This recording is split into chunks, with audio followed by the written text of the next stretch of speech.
Good afternoon, welcome to my channel. My name is Felipe. I'd like to subscribe in this channel.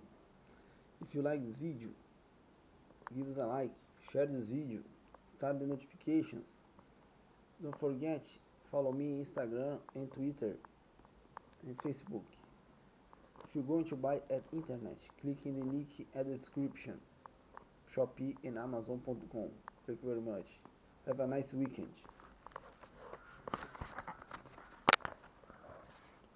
The convention sets out substantive provisions of law to govern the formation of international sales contracts and the rights and obligations of buyer and seller.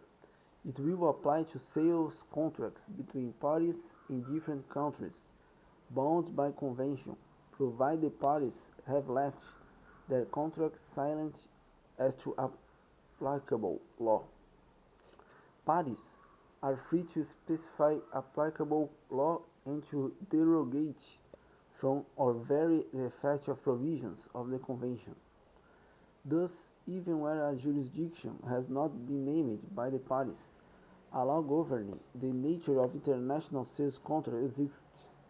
Note that although this chapter makes the agreements seem unwieldy and complex, they can be very simple and even verbal. Often the contract is simply a purchase order followed by a acceptance of some form, such as an order confirmation or shipment against the purchase order. Other times, the purchase order is pursuant to a more formal contract. Aside from the other terms of the articles of the sales contract specifying quantity, quality, delivery, price, service, and so on, a crucial element of the contract should be a statement to the effect that the equal terms apply to the transaction. Another element that should be included in the contract is a clause regarding force majeure conditions.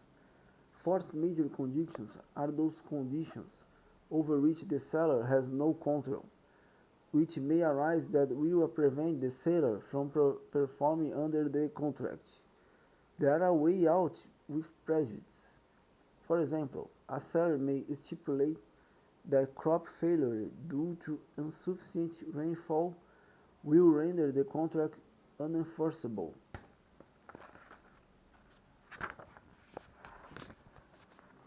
Such conditional statements are what make each relationship unique.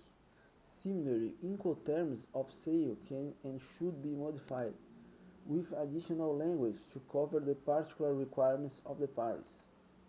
Definitions. For many years, a variety of selling terms involved that were translated as terms of a seller cost quotation. It started with the product and added some additional service. The product and added service are listed here with the term in quotation marks. Note this from the seller's viewpoint. Product only, ex-factory. Loaded aboard rail, free on board seller's plant. Load aboard rail.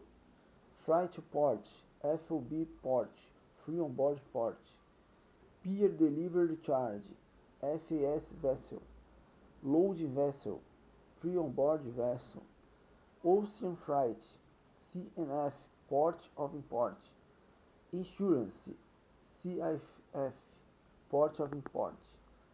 Vessel unloading, ex-ship. Import duties, broker fees, cartage from pier, ex-dock, ex-ray. Inland freight delivery. These terms were modified by the International Chamber of Commerce in 1990s and are currently referred to as Incoterms 1990s.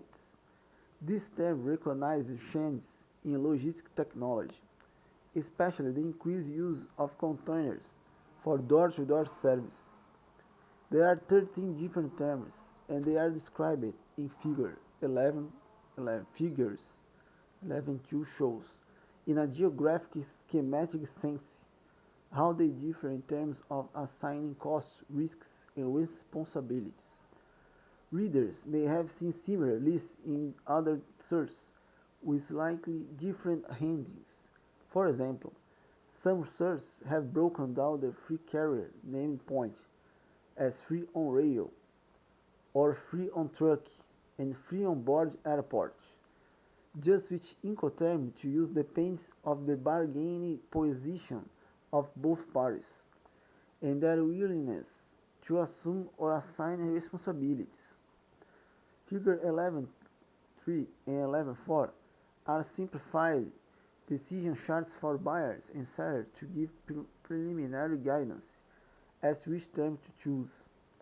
Both buyers and sellers must be willing to take some risks in terms of making arrangements. There would be no trade if all sellers insisted on selling X factory and all buyers insisted on some other terms.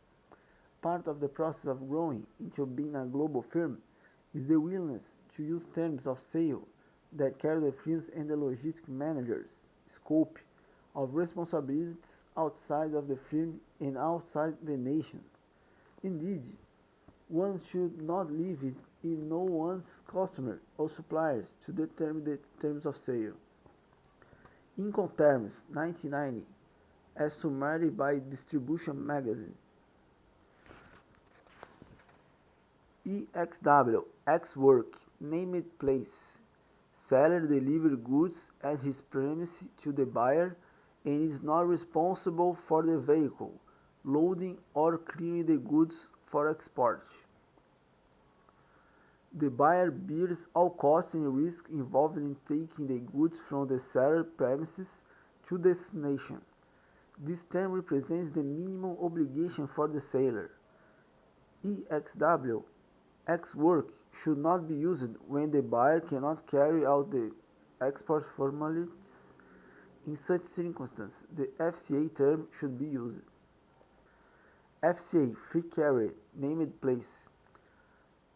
Seller hands over the goods cleared for export to the carrier, named by the buyer at the named place. If no point is indicated by the buyer, the seller may choose within the range stipulated where the carrier shall take control of the goods. When the buyer needs seller's assistance in contracting with rail, air, or other carriers, the seller may act at the buyer's risk and expense. This term may be used for any mode of transportation, including intermodal, carrier means any party, including a forwarder, who performs or procures transport by rail, road, sea, air, inland, waterway, or multiple modes. Tomorrow we're going to study the free alongside ship, FAC. Thank you very much. If you like, share this video, start the notifications, subscribe, don't forget. Good night.